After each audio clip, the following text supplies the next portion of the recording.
શ્રી ગણેશાય નમઃ. મિત્રો, આપ જોઈ રહ્યા છો યુટ્યુબ આપણી ચેનલ આવો સત્સંગમાં આપ સૌનું સ્વાગત છે.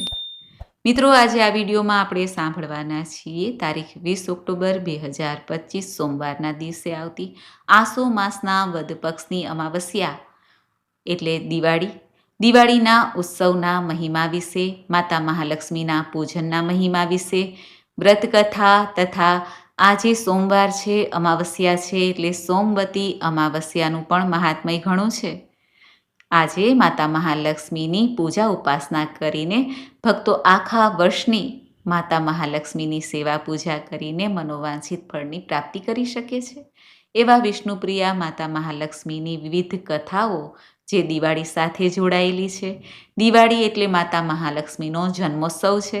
ત્યારે માતા મહાલક્ષ્મીની કથા સાંભળવી, સંભળાવવી ખૂબ જ પવિત્ર મનાય છે. આજે આપણે આ વિડીયોમાં સાંભળશું દિવાળીના મહાત્મયની કથા. જો આપને આ વિડીયો પસંદ આવે તો લાઈક કરજો, શેર કરજો. આપ આ ચેનલ પહેલી વખત જોઈ રહ્યા છો તો સબસ્ક્રાઈબ કરી લેજો, જેથી આવનારના વિડીયોની માહિતી આપ સુધી તુરંત પહોંચી શકે. ધન્યવાદ. ઓમ શ્રી મહાલક્ષ્મી ચ વિદ્મહે વિષ્ણુપત્ની ચ ધીમહિ તન્નો લક્ષ્મી પ્રચોદયાત. બોલો માતા મહાલક્ષ્મીની જય. મિત્રો, સૌપ્રથમ દિવાળીની સૌને શુભકામના, મંગલકામના. મિત્રો, દર વર્ષે આસો માસના વદ પક્ષની અમાવસ્યા કે જે પિતરોને તૃપ્ત કરવા માટેનો ખાસ મહિનામાં એક વખત આવતો દિવસ છે, પરંતુ આ દિવાળીનો તો ઉત્સવ કે ત્યોહાર જ અલગ છે. આજે માતા મહાલક્ષ્મીનો જન્મદિવસ મનાવાય છે, માટે આ અમાવસ્યા ધામે ધૂમેથી મનાવાય છે. પિતૃકાર્ય, તર્પણ વગેરે તો થાય જ છે, પરંતુ ઉત્સવ પણ મનાવાય છે. આખા વર્ષમાં એવી આ એક જ અમાવસ્યા છે જેમાં લોકો ધામે ધૂમેથી નવા વસ્ત્ર ધારણ કરીને, શૃંગાર કરીને અને ઘરને સજાવી ધજાવીને સુંદર રીતે આ દિવસને મનાવે છે. લક્ષ્મી પૂજન, માતા સરસ્વતી, શ્રી ગણેશજીનું પૂજન કરીને તે આ અમાવસ્યા છે. દીપાવલી અર્થાત દીપ એટલે કે દીવા અને આવલી અર્થાત હારમાળા અથવા શૃંખલા કહી શકાય. દીવાની શૃંખલા એટલે કે દીવાની લાઈન લગાવીને ગોઠવવા અને ઘરને શણગારવું એને કહેવાય છે દિવાળી. આ દિવાળી હિન્દુ લોકો માટે પ્રમુખ ત્યોહાર આખા વર્ષ દરમિયાન આવે છે. આજે કહેવાય છે કે ભગવાન શ્રી રામચંદ્રજી 14 વર્ષનો વનવાસ પૂર્ણ કરીને અયોધ્યા પાછા આવ્યા હતા.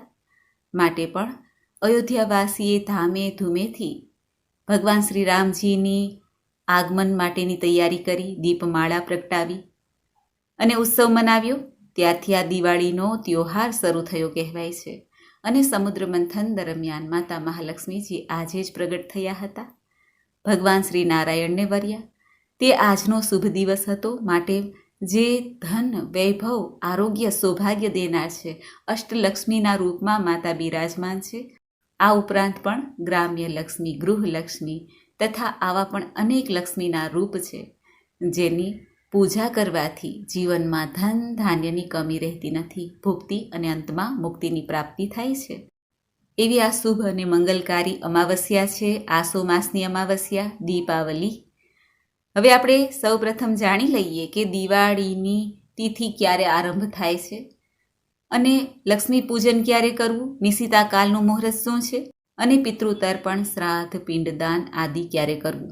તારીખ 20 ઓક્ટોબર 2025 બપોરના સમયે આસો માસની અમાવસ્યા તિથિનો આરંભ થાય છે 3:45.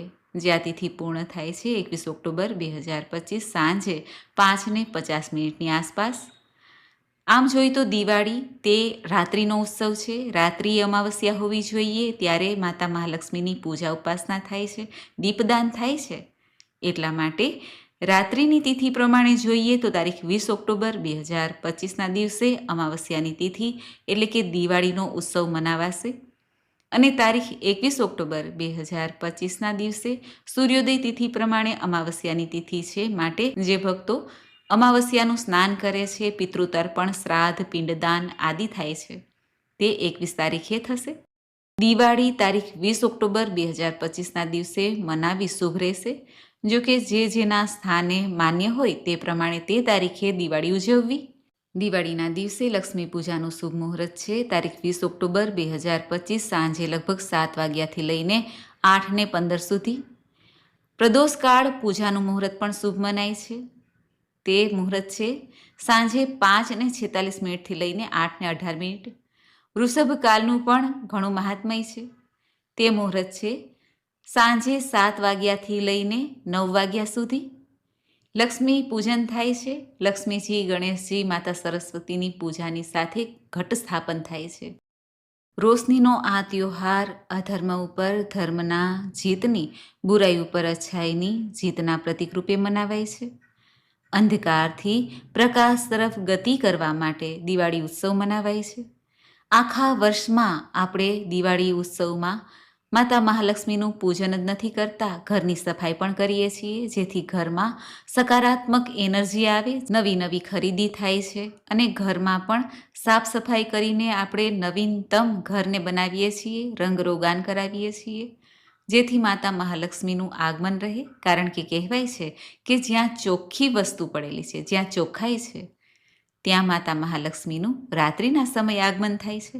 એટલા માટે દીપોત્સવ મનાવાય છે, દીવા પ્રગટાવીએ છીએ, રોશની કરીએ છીએ.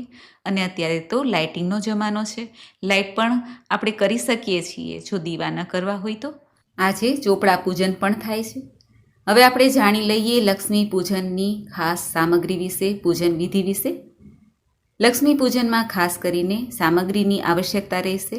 તે છે પાન, અત્તર, કાચું દૂધ, ધૂપ, કપૂર, નારિયેળ, સોપારી, કંકુ, ઘી, લાલ વસ્ત્ર, મેવો, ગંગાજળ, ફળ, લક્ષ્મીજીની પ્રતિમા, નાળાછડી, દિવેટ માટેનું રૂ, સિંદૂર, દહીં, ગણેશજીની પ્રતિમા, પુષ્પ, મધ અને દીવો, જળપાત્ર, મીઠાઈ અને તુલસી દળ.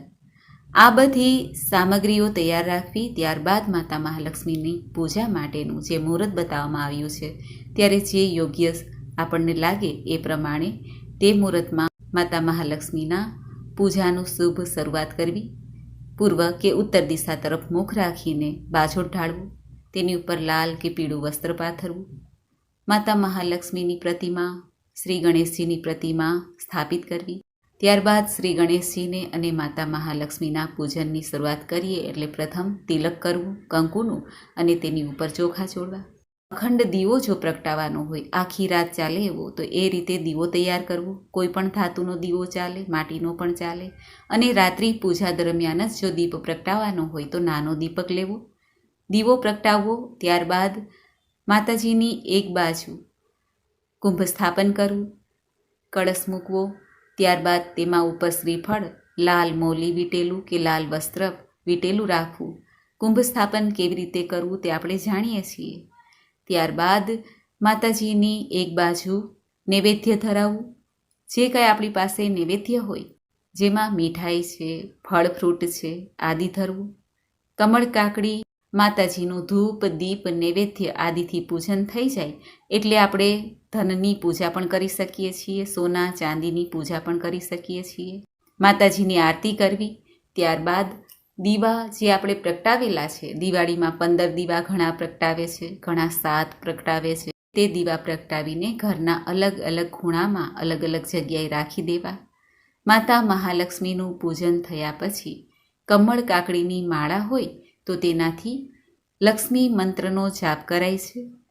માતા મહાલક્ષ્મીનો એકાક્ષરી મંત્ર છે શ્રીમ, તે 108 વાર જપી શકાય છે. ત્યારબાદ આપણે પૂજા સંપન્ન થાય એટલે દક્ષિણા સમર્પિત કરવી. જો બ્રાહ્મણ દ્વારા પૂજા કરાવતા હોય તો બ્રાહ્મણ દેવને પ્રસન્ન કરવા.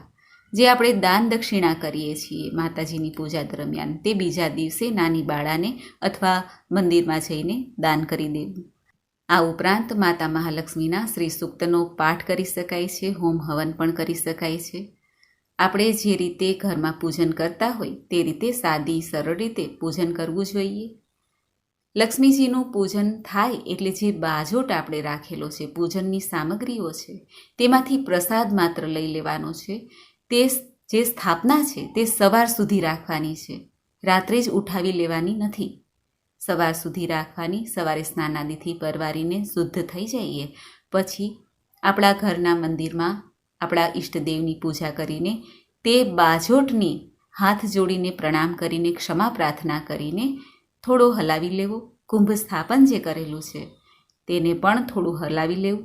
ત્યારબાદ ઉત્થાપન થઈ જાય. જો દીવો પ્રગટતો હોય તો દીવાને જ્યાં સુધી તેમાં તેલ છે, ઘી છે, ત્યાં સુધી પ્રગટતો જ રાખવો, જે લોકોએ અખંડ દીવો પ્રગટાવેલો છે. બાકીની બધી સ્થાપના ઉઠાવી શકાય છે.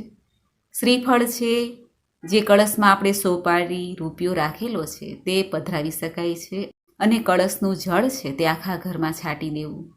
જે આપણે સોના ચાંદીના દાગીનાનું પૂજન કર્યું છે તે પણ લઈ લેવું, તિજોરીમાં રાખી દેવું. રાત્રિના સમયે જો લક્ષ્મી પોટલી વાળેલી હોય તમે તો તેને પણ તિજોરીમાં રાખી શકાય છે. માતા મહાલક્ષ્મીનો ફોટો કે મૂર્તિ હોય, ગણેશજીનો ફોટો મૂર્તિ હોય તે ઘરમાં આપણે મંદિરમાં રાખી શકીએ છીએ. પરંતુ જે ભક્તોએ માટીના ગણેશ લક્ષ્મી લીધા છે અને તેઓએ તેનું પૂજન કર્યું છે તો માટીની મૂર્તિનું વિસર્જન થાય છે જલમાં. માટે દિવાળીના બીજા દિવસે માટીની મૂર્તિ હોય તેને જલમાં વિસર્જિત કરી દેવી જોઈએ. ફળ ફ્રૂટ જે છે તે પ્રસાદીમાં લઈ શકાય છે અને બાકીની દક્ષિણા વગેરે તે દાન દઈ દેવું જોઈએ. દિવાળીની રાત્રિએ ચોપડા પૂજન પણ થાય છે. ચોપડા પૂજન માટેની રીત પણ જાણી લઈએ. ચોપડા પૂજન કરતી વખતે માતા સરસ્વતીનું ધ્યાન ધરાય છે. યા કુંદેન્દુ તુષાર હાર ધવલા, યા શુભ્ર વસ્ત્રાવૃતા, યા વીણા વરદંડ મંડિત કરા, યા શ્વેત પદ્માસના, યા બ્રહ્માચ્યુત શંકર પ્રભુતિર્ભી દેવેશ સદા વંદિતા, સામામ પાતુ સરસ્વતી ભગવતી વિશેષ જાડ્યાપહા. આ રીતે મંત્ર બોલીને અથવા માતા સરસ્વતીનું સ્મરણ કરીને ત્યારબાદ ઓમ સરસ્વત્યે નમઃ આ રીતે લખીને ચોપડાને વંદન કરવું જોઈએ. માતા સરસ્વતીનું જો સ્થાપન કર્યું હોય તો માતાને અર્ધ્ય, પાથ્ય, આચમન, સ્નાન, વસ્ત્ર, આભૂષણ, ગંધ, સિંદૂર, પુષ્પ, ધૂપ, દીપ, નૈવેદ્ય અને પુનઃ આચમન, તાંબૂલ, સોપારી, દક્ષિણા સમર્પિત કરીને કપૂરથી આરતી કરાય છે. ત્યારબાદ તિજોરીનું પૂજન થાય છે. રાત્રિએ જ, દિવાળીની રાત્રિએ તિજોરી કે જે આપણું કબાટ હોય છે જેમાં આપણે ધન રાખીએ છીએ તે સ્થાન હોય છે, ચાહે કોઈ પણ સ્થાન હોય, કોઈ પણ જગ્યા હોય, તેનું પૂજન થાય છે. ત્યારે કુબેર ભગવાનનું સ્મરણ થાય છે. ઓમ કુબેરાય નમઃ આ મંત્ર દ્વારા તિજોરીની જગ્યા જ્યાં ધન રાખીએ છીએ ત્યાં સાથીઓ પુરાય છે અને તેમને વંદન કરાય છે. ત્યારબાદ તુલા પૂજન થાય છે. વેપારી વર્ગ આજે તુલા પૂજન કરે છે. કલમની પૂજા પણ આજે થાય છે. મા સરસ્વતીનું સ્મરણ કરીને વિદ્યાર્થી વર્ગ જેઓને કલમથી કામ લેવાય છે તેઓ આજે કલમની પૂજા કરી શકે છે અને મા સરસ્વતીનું પણ સ્મરણ કરાય છે. અને ઓમ ચિત્ર લેખન્યે નમઃ આ મંત્ર બોલીને લેખનીનું પૂજન થાય છે. લેખનીને એટલે કે કલમને મોલી બંધાય છે, પુષ્પ ચડાવાય છે, ધૂપ દીપ બતાવાય છે. આ રીતે દિવાળીની રાત્રિનું પૂજન પૂર્ણ થઈ જાય પછી આપણે પુષ્પાંજલિ સમર્પિત કરીએ છીએ. તે છે આ મંત્ર: કર્પૂર ગૌરમ કરુણાવતારમ સંસાર સારમ ભુજગેન્દ્રહારમ સદા વસંતમ હૃદયારવિંદે ભવમ ભવામી સહિતમ નમામી. મંગલમ ભગવાન વિષ્ણુ મંગલમ ગરુડધ્વજ મંગલમ પુંડરીકાક્ષ મંગલાય તનોહરી. સર્વમંગલ માંગલ્યે શિવે સર્વાર્થ સાધિકે શરણ્યે ત્રંબકે ગૌરી નારાયણી નમસ્તુતે. આ રીતે મંત્ર બોલીને ઓમ શ્રી મહાલક્ષ્મયે નમો નમઃ આ રીતે મંત્ર બોલીને માતા મહાલક્ષ્મીને પુષ્પાંજલિ સમર્પિત કરાય છે. દેવીને પુષ્પ ચડાવ્યા પછી પ્રદક્ષિણા કરાય છે. હવે આપણે બાજોટ ઢાળ્યો છે તો પ્રદક્ષિણા કેવી રીતે કરીએ? એટલા માટે આપણે જ્યાં બેઠા છીએ ત્યાં ને ત્યાં આ મંત્ર બોલવો જોઈએ: યાની કાની ચ પાપાની જન્માંતર કૃતાની ચ તાની સર્વાણી નશ્યંતુ પ્રદક્ષિણે પદે પદે. અર્થાત, હે માતા મહાલક્ષ્મી, હું આપની પ્રદક્ષિણા કરું છું. એ પ્રદક્ષિણામાં પગે પગે મારાથી કોઈ દોષ થઈ ગયા હોય તો તેને નાશ કરજો અને મારી ઉપર પ્રસન્ન થાજો. આ રીતે મંત્ર બોલીને ત્યારબાદ ક્ષમા પ્રાર્થના થાય છે. કોઈ પણ આપણે પૂજા કરીએ ત્યારે ક્ષમા પ્રાર્થના અવશ્ય થાય છે. તેમાં આ મંત્ર બોલાય છે: આવાહનમ ન જાનામી વિસર્જનમ પૂજા ચ એવ ન જાનામી ક્ષમ્યસ્વ પરમેશ્વર. આપણને આ મંત્ર ન આવડતો હોય તો મસ્તક નમાવીને 2 હાથ જોડીને માતાને ક્ષમા પ્રાર્થના કરવી જોઈએ. આ રીતે પૂજા સંપન્ન થઈ જાય દિવાળીની રાત્રિએ. ત્યારબાદ આપણા જે ઘરમાં બિરાજમાન, ઘરના મંદિરમાં બિરાજમાન દેવી દેવતા છે તેને પગે લાગવું જોઈએ. બ્રાહ્મણ, ગુરુજન, વડીલોને ચરણ સ્પર્શ કરવા જોઈએ અને ત્યારબાદ પ્રસાદનું વિતરણ કરવું જોઈએ. પૂજા આ રીતે સંપન્ન થાય છે. હવે આપણે જાણીએ માતા મહાલક્ષ્મીના મહાત્મયની કથા. આ લક્ષ્મીજીના આવિર્ભાવની અનેક કથાઓ આપણા પ્રાચીન ગ્રંથોમાં પડેલી છે. એમાં ક્યાંક લક્ષ્મીજીને પ્રજાપતિ દક્ષ રાજાની કન્યા, તો ક્યાંક ભૃગુ ઋષિની પુત્રી, તો ક્યાંક કૃષ્ણના વામાંગમાંથી ઉત્પન્ન થયેલા શ્રી લક્ષ્મીજી વર્ણિત થાય છે. ક્યાંક દુર્વાસા ઋષિ દ્વારા ઇન્દ્રને શ્રાપ આપ્યા પછી વિલુપ્ત થતી બતાવવામાં આવ્યા છે. આ લક્ષ્મીજીને વાદળોની વચ્ચે ચમકતી વીજળીની જેમ ચંચળ કહી છે. એટલે કે લક્ષ્મી ક્યારેય એક જગ્યાએ સ્થિર લાંબા સમય સુધી રહેતા નથી. એના વિશે એવું પણ કહેવાય છે કે શુભ કાર્યો દ્વારા, શુભ કર્મ દ્વારા લક્ષ્મીજીને ઉત્પન્ન કરી શકાય છે. પછી કુશળતાપૂર્વક તેનો વિકાસ થાય છે અને સંયમથી માતા મહાલક્ષ્મી એટલે કે ધનલક્ષ્મી, વૈભવલક્ષ્મી, ધાન્યલક્ષ્મી આદિને સંયમથી સ્થિર કરી શકાય છે. હવે આપણે સાંભળીએ દિવાળીમાં લક્ષ્મી પૂજનના મહિમાની કથા. બોલો માતા મહાલક્ષ્મીની જય. પુરાણોમાં જણાવ્યા અનુસાર મહાલક્ષ્મીની ઉત્પત્તિ સમુદ્ર મંથનમાંથી થઈ હતી. લક્ષ્મીજી અત્યંત સુંદર હોવાને કારણે દેવો અને દાનવો બધા જ તેમને પ્રાપ્ત કરવા માંગતા હતા. ઇન્દ્ર રાજાએ લક્ષ્મીજીને એક રત્નજડિત આસન આપ્યું હતું. નદીઓએ સોનાના ઘડામાં તેમને સ્થાન આપવા માટે પાણી પણ લાવ્યા. ત્યારબાદ ઋષિઓએ લક્ષ્મીજીનો વિધિપૂર્વક અભિષેક કર્યો. ગંધર્વો વાજિંત્રો વગાડવા લાગ્યા અને અપ્સરાઓ નૃત્ય કરવા લાગી. ગંધર્વો તેમજ અપ્સરાઓનું નૃત્ય જોઈને મેઘરાજાએ તેમની ગર્જના દ્વારા તેમનામાં સૂર પુરાવ્યા. દિગ્ગજોએ જળથી પરિપૂર્ણ કળશોથી લક્ષ્મીજીને સ્નાન કરાવ્યું. સાગરે લક્ષ્મીજીને પીળા રંગના વસ્ત્ર આપ્યા. વરુણ દેવતાએ વૈજયંતી માલા આપી. વિશ્વકર્માજીએ આભૂષણો આપ્યા અને તે આભૂષણોથી સુશોભિત લક્ષ્મીજી ધીમા પગલે આગળ વધ્યા. કમળની વિજયમાળા હસતા હસતા ભગવાન શ્રી હરિનારાયણના ગળામાં પહેરાવી દીધી. અપ્સરાઓએ મંગળ ગીતો ગાયા અને બધા દેવતાઓએ લક્ષ્મી નારાયણની સ્તુતિ કરી. જયકારો બોલાવ્યો. જ્યારે ભગવાન શ્રી કૃષ્ણએ યોગમાયાનો આશ્રય લઈને રાસલીલાનું આયોજન કર્યું હતું ત્યારે એમના ડાબા અંગમાંથી એક દેવીનો જન્મ થયો હતો જે અતિશય સુંદર હતા. પરમાત્માની ઈચ્છાથી તે સમયે તેણે 2 સ્વરૂપો ધારણ કર્યા. આ બંને રૂપો રાધિકાજી અને લક્ષ્મીજી રૂકમણીજીના છે. માતા મહાલક્ષ્મી અલગ અલગ જગ્યાએ બિરાજમાન થયા, પૂજનીય બન્યા.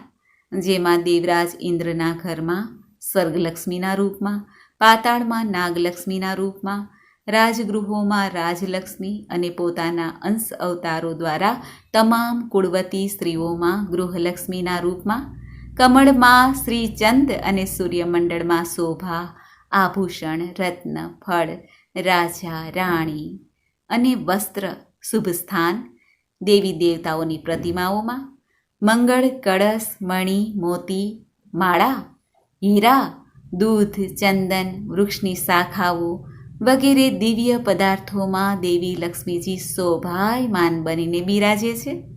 સૌથી પહેલાં નારાયણે વૈકુંઠમાં તેમની પૂજા કરી હતી. બીજી વાર બ્રહ્માજીએ પૂજા કરી. ત્રીજી વાર ભગવાન મહાદેવે અને ચોથી વાર સાગર મંથનના સમયે ફરીથી ભગવાન વિષ્ણુએ પૂજા કરી હતી અને પછી રાજા મનુએ પૂજા કરી. તેના સિવાય શરદ ઋતુમાં દીપાવલીના દિવસે તેમજ પોષ સંક્રાંતિના દિવસે પણ દેવતાઓએ આ ઐશ્વર્ય આપનાર દેવીની પૂજા કરી હતી. ઇન્દ્ર, મનુ, કેદાર, નળ, નીલ, સબલ, ધ્રુવ, ઉત્તાનપાદ, બલિરાજા, કશ્યપ ઋષિ, દક્ષ પ્રજાપતિ, કર્દમ ઋષિ, પ્રિયવ્રત, ચંદ્રદેવ, કુબેરદેવ, વાયુદેવ, યમદેવ, અગ્નિદેવ, વરુણદેવ, સર્વ સિદ્ધિ પ્રદાયિની માતા મહાલક્ષ્મીનું પૂજન કરીને તેઓ પણ યશ પ્રાપ્ત કરે છે. માર્કંડેય પુરાણમાં મહાલક્ષ્મીજીની ઉપાસના માટે મહારાત્રિ એવી દિવાળીની રાત્રિનું ઘણું મોટું મહત્વ બતાવવામાં આવ્યું છે. આખા વર્ષ દરમિયાન 4 રાત્રિ મહારાત્રિ કહેવાય છે, જેમાં દિવાળીની રાત્રિ, જન્માષ્ટમી, હોળીની રાત્રિ અને શિવરાત્રિ. તેમાં દિવાળીની રાત્રિ એવી છે કે જે ભક્તો રાત્રે માતાજીની પૂજા આરાધના કરે છે, માતા મહાલક્ષ્મીના જાપ મંત્ર કે ઈષ્ટદેવના જાપ મંત્ર કરે છે, કોઈ શુભ કર્મ કરે છે, તે લાખો ગણું ફળ પ્રાપ્ત કરાવીને જાય છે. એવો મહાત્મય છે આ દિવાળીની રાત્રિનો. એટલા માટે જ સાધકો આ દિવાળીની રાત્રિએ પૂજા આરાધના કરે છે દેવી દેવતાની, જેથી પ્રભુ સર્વે પ્રસન્ન થઈને ઘરમાં, જીવનમાં સુખ સંપત્તિ, આરોગ્ય, ભુક્તિ અને મુક્તિ પ્રદાન કરે. જન્મારો સુધરી જાય આપણો. આખા વર્ષનો સાર તે દિવાળીનો પર્વ છે. હવે આપણે સાંભળીએ દિવાળીની શુભ કથા. એકવાર સોનક આદિ ઋષિઓએ સનતકુમારને પૂછ્યું, હે ભગવાન, દીપ મણિકોત્સવ અર્થાત દીપાવલીના અવસર પર શ્રી લક્ષ્મીજીની સાથે અન્ય દેવતાઓનું પણ પૂજન શા માટે કરવામાં આવે છે, જ્યારે દીપાવલીનું પર્વ તો ખાસ કરીને લક્ષ્મી પૂજનનું છે? ત્યારે ઋષિઓની આ શંકાનું નિવારણ કરવા માટે સનતકુમારજીએ કહ્યું, હે ઋષિઓ, જ્યારે દૈત્યરાજ બલિએ તેના બાહુબળથી અનેક દેવતાઓને બંદીવાન બનાવી દીધા હતા, ત્યારે આસો માસના અમાવસ્યાના દિવસે સ્વયં વિષ્ણુ ભગવાને વામન રૂપ ધારણ કરીને બલિને પાતાળ મોકલી આપ્યો હતો. સર્વબંદી બનાવેલા દેવતાઓને કારાવાસમાંથી મુક્ત કર્યા.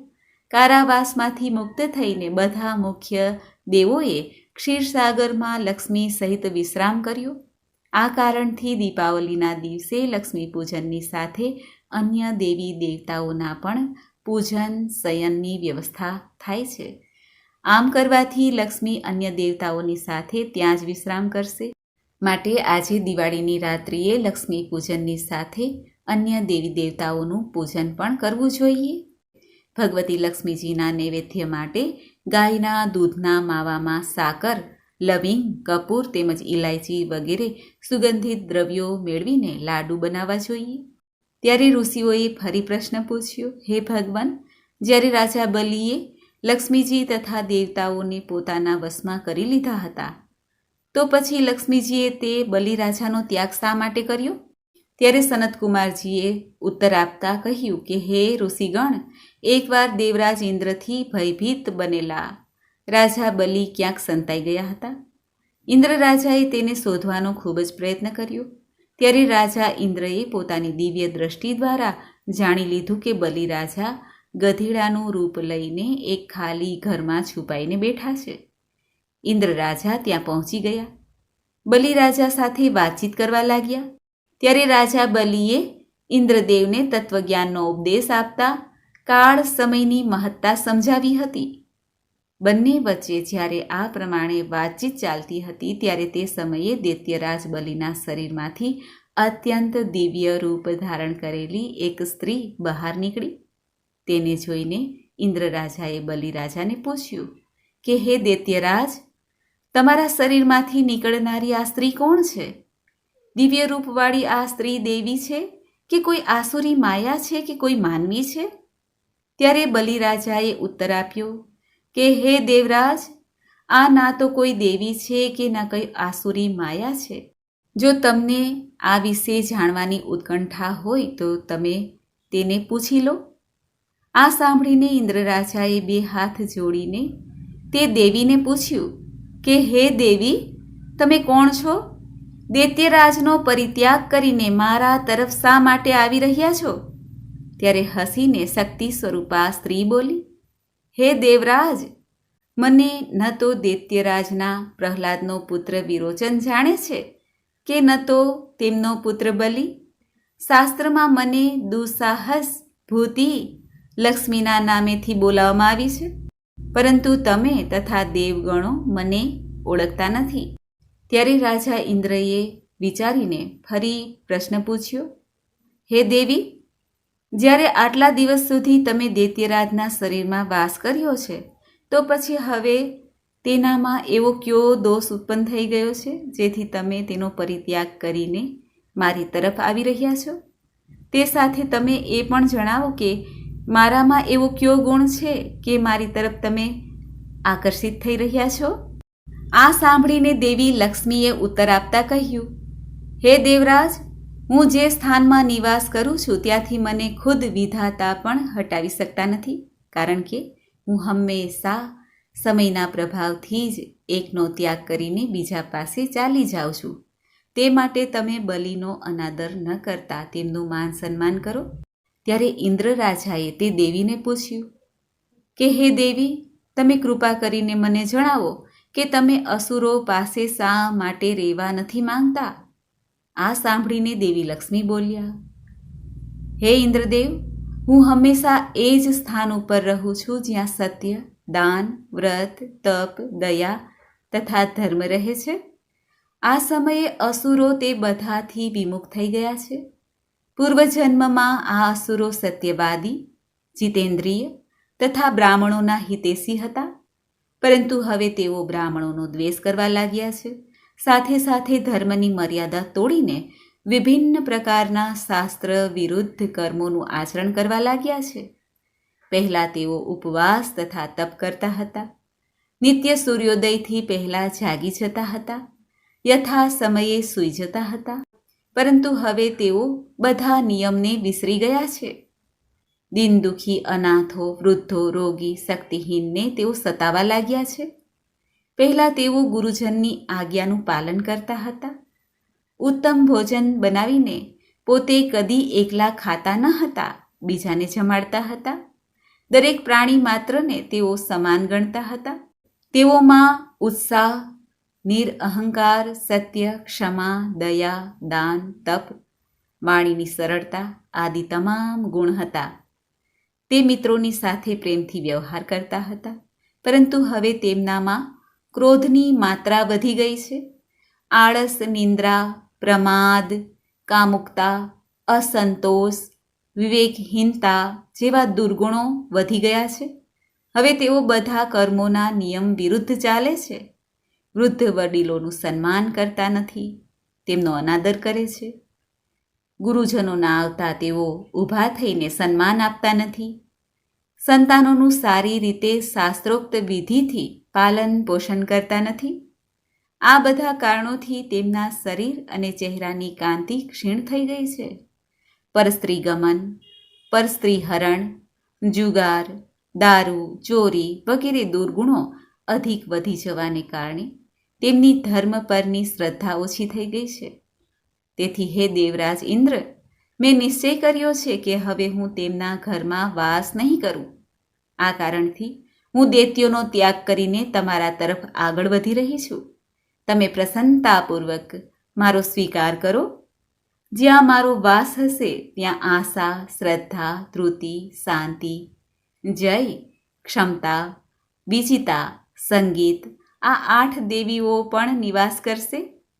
તમારા દેવોમાં ધાર્મિક ભાવના ઘણી જ છે. તમે લોકો ધર્મનું પાલન કરી રહ્યા છો, તેથી હું તમારે ત્યાં નિવાસ કરીશ. ઋષિ સનતકુમારે બધા ઋષિગણને કહ્યું કે હે ઋષિઓ, જે કોઈ પણ વ્યક્તિ લક્ષ્મીજીને પ્રાપ્ત કરવા ઈચ્છતા હોય તેણે આ પ્રમાણે આચરણ કરવું, અર્થાત દેવતાઓ સમાન આચરણ કરવું, જેથી લક્ષ્મીજી સ્વયં આકર્ષિત થશે અને સદૈવ નિત્ય વાસ કરશે. બોલો માતા મહાલક્ષ્મીની જય. તો મિત્રો, આપણે સાંભળ્યું આસો માસના અમાવસ્યા એટલે કે દીપાવલીના મહાત્મય વિશે, તેમની કથા, મહિમા, પૂજન વિધિ, મુહૂર્ત. મને આશા છે કે આપને આ વિડીયો જરૂર પસંદ આવ્યો હશે. હવે આપણે જાણી લઈએ દિવાળીના દિવસે રાત્રિએ શું કરવું, શું ન કરવું. દિવાળીની રાત્રિએ જ્યારે આપણે પૂજા કરી લઈએ માતા મહાલક્ષ્મીના, ત્યારબાદ હળદરના હાથ બોળીને સૌભાગ્યવતી બહેનો મેઇન દરવાજે, જે ઘરનો મેઇન દરવાજો હોય, ત્યાં છાપા કરે. આમ કરવાથી માતા મહાલક્ષ્મી સદૈવ પ્રસન્ન રહેશે આવા ઘર ઉપર. 5 તત્વ આપણા હાથમાં સમાયેલા છે: ધરતી, આકાશ, વાયુ, અગ્નિ અને પૃથ્વી. માટે આ 5 તત્વનો સમાવેશ થાય છે. આ છાપા કરવામાં અને સૌભાગ્યવતી કે નાની બાળાઓના હાથના છાપા શુભ મનાય છે, શુભતાનું પ્રતીક છે, માતા મહાલક્ષ્મીનું પ્રતીક મનાય છે. એટલા માટે ઘરના મેઇન દરવાજા પર હળદરથી કે કેસરથી હાથના છાપા રંગવા જોઈએ, કરવા જોઈએ. દિવાળીની રાત્રિએ યમ દીપદાન પણ થાય છે. યમરાજ માટે ચોમુખી દીપક તૈયાર કરવો, જે આપણે ધનતેરસથી કરતા આવ્યા છીએ તે જ રીતે દક્ષિણ દિશા તરફ મુખ કરીને કરાય છે. કારણ કે યમ દીપદાન આજના દિવસે કરવાથી પિતૃઓને પણ મુક્તિ મળે છે, આશીર્વાદ પ્રાપ્ત થાય છે.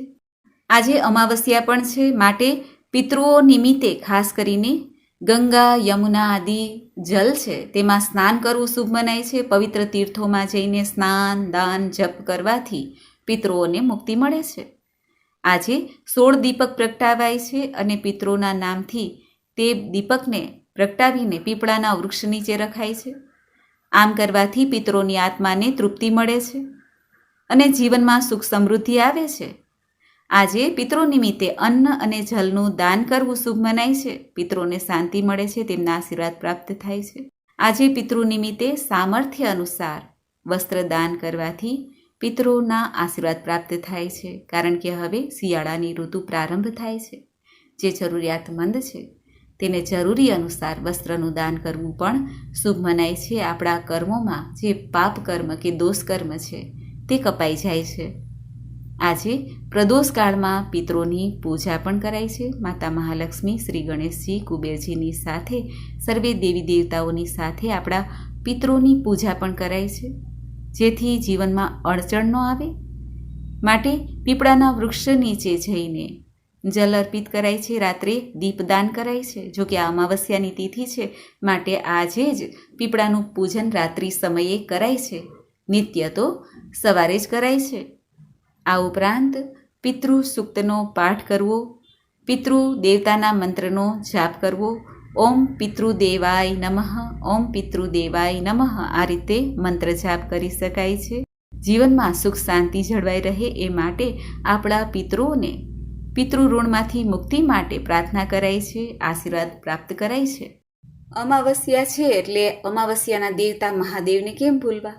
આજે મહાદેવના શિવલિંગની પૂજા થાય છે. ધૂપ, દીપ, નૈવેદ્ય, ચંદન, ઇત્ર, ગંગાજલ, કાચું દૂધ, દહીં અને ભગવાનને વિવિધ ફળના ભોગ સમર્પિત થાય છે.